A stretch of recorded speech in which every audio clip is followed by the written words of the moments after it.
আমরা যারা শিল্পী আমরা তো অন্যায় কিছু করিনি। আজও শুনেছেন কোনো শিল্পী দুর্নীতি করেছে?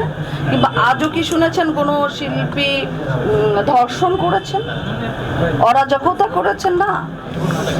শিল্পীরা আসলেই ফুলের মতো।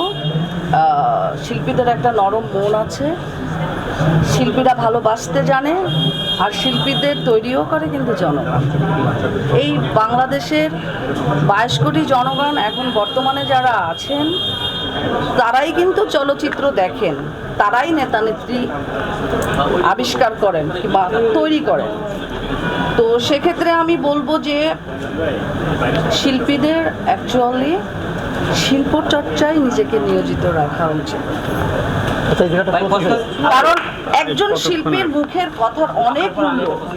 একটা সাধারণ জনগণ একটি কথা কিংবা একটি বাইট দিলে সেটা কেউ অ্যাকসেপ্ট করবে না, কিন্তু একজন নায়িকা কিংবা একজন অভিনেত্রী যখন একটা কিছু করবে, একটা বাইট দিবে কিংবা কোনো একটা বার্তা দিবে, সেটা খুব সাদরে কুইক জনগণ গ্রহণ করবে।